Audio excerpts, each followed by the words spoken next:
Whether you enjoy good air damage, plus sitting there and having a solid juicy combo, sitting there and not only having buffs, but also using them as straight damage, helping your fellow blunt brethren get KOs with a bladed weapon,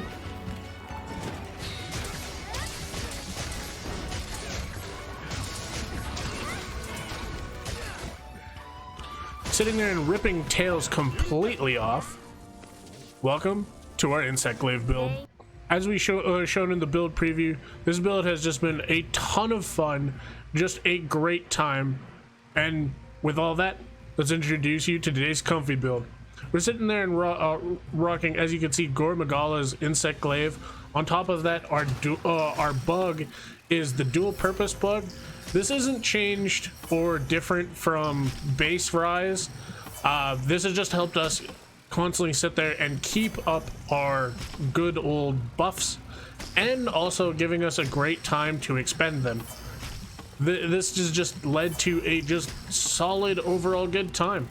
On top of that, this build has a ton of solid damage, with sitting there and still offering the same thing as normal, where with the fact of every time you sit there and use a strike that sits there and sends out your Insect Glaive to help you, to help you attack, you are sitting there and also helping your blunt brethren. So being able to sit there and get KOs is a decent time. You are able to sit there and switch scroll swap to awaken Insect attack, which has just been overall handy. You sit there, get rid of your buffs, get at least your orange and white back, to then sit there and go through, just find your red buff, as we've shown here, to then sit there and just be fully buffed up again. So with that, what's underneath the hood? We're going to be taking a look at how our attack is and everything else. Keep in mind, this is not with food buffs, so this can get even farther with food buffs. With that, we're rocking 415 attack, 45% affinity, and 791 defense. This is overall just going to be super solid for you. Our red scroll is going to sit there and have leap slash, tornado slash, jumping slash, diving wyvern, which we've shown in the video being our good combo while we're in the air, and silkbind vault. This is overall very much a staple for Rise. In Sunbreak, I didn't sit there and transition out of this really too much. That was because this is one of the builds I was using to go through progression with in the game. Following that, we have our blue scroll, which is all the same, minus the fact that we're using Awakened Insect attack.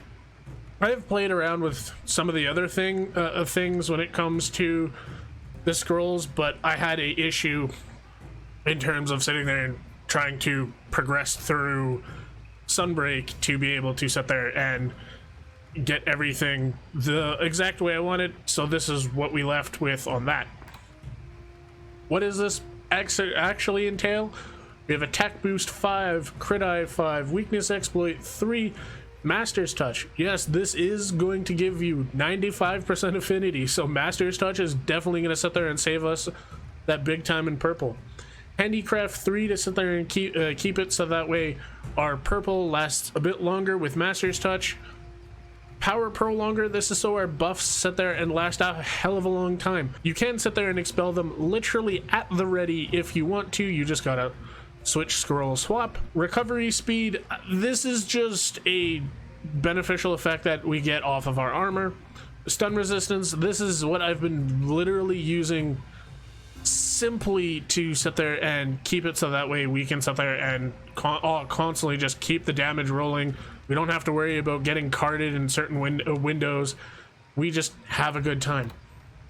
Speed sharpening level 3, so that way we can get our purple back. Wirebug Whisperer level 3, since this build can sit there and tend to be wirebug heavy, you can now sit there and get that back easy.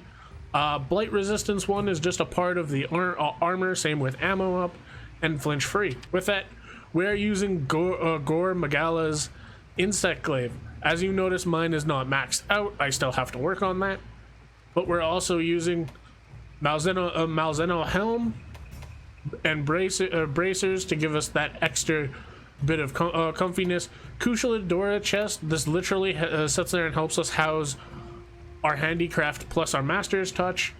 Within term of the helm, this is mostly where you're getting your exploit and your wirebug whisperer from.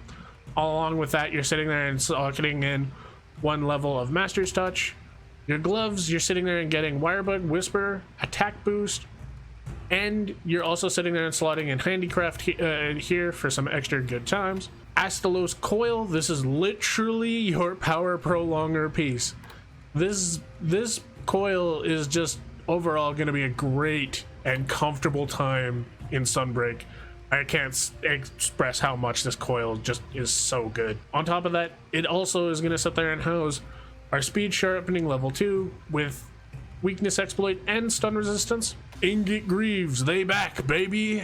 As we've noticed in Rise, these came back in Sunbreak, and hell, they just stay the same. With having attack boost 2, crit eye 2 as base, they also got 2 level 1 slots, so now you can sit there and put in your stun resistance here. Follow that up with the talisman. What are we working with under the hood here? Crit eye 3 with speed sharpening and flinch free decoed into the 2 level 1 slots. Keep in mind, you don't need crit eye 3. The base you need is, technically speaking, a crit eye 2 and possible slots.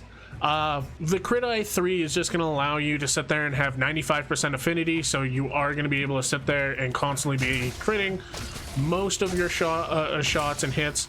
It is just going to lead to a super juicy time because Master's Touch will sit there and make sure it's proccing the higher your crit is.